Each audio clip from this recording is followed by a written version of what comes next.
Hello, again, Pearls from Practice. This is Dr. Bernarda Zenker, and today I'm going to be talking about stealth pathogens and what can happen to our biochemistry as denoted here on the pathway planner. I'm using the pathway planner that was created by Dr. Ben Lynch to point out what some of these problems can be. Today is the topic of stealth pathogens. What do I mean by that? Those are abnormal pathogens in our GI tract, for example, or in our body, gobbling up the nutrients that we need for good biochemistry. So I've given myself a few notes here. What if we have low manganese? If we've done a micronutrient test or other types of biochemistry analyzing our nutrients. What if we have low manganese? What should we be thinking about? Two problems.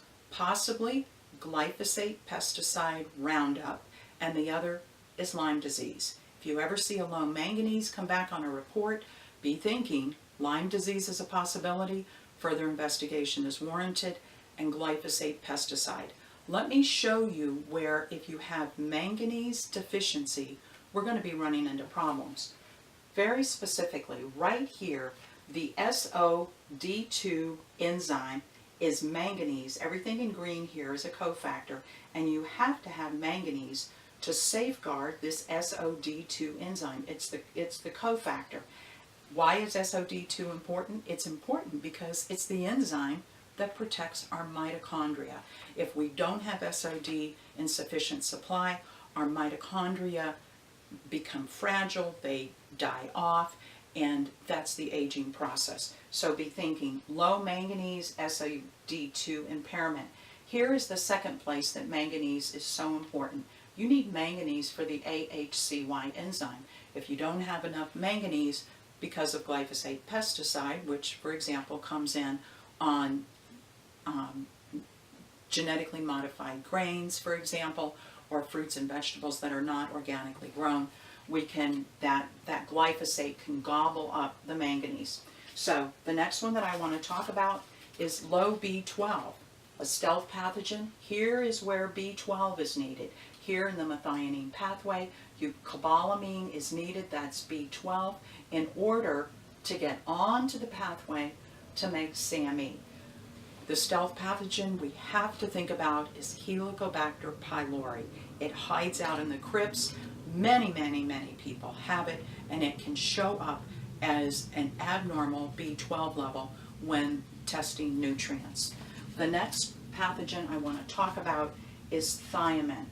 If we have inadequate thiamine, please be thinking about mycoplasma.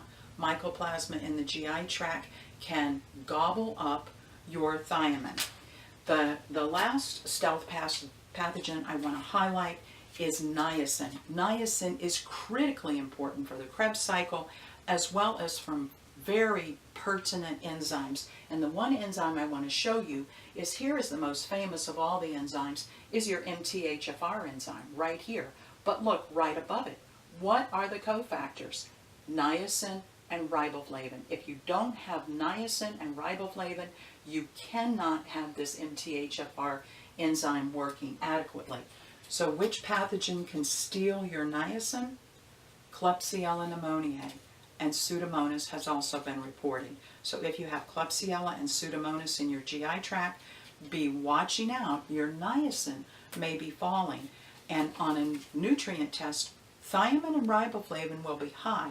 We get thiamine, riboflavin, and niacin all from grains, but if the niacin is short and missing, be thinking there might be a stealth pathogen, and specifically Klebsiella. So thank you for watching today. This is Pearls from Practice. I'm Dr. Bernarda Zenker, and we're talking about how to optimize our biochemistry. I look forward to speaking with you again.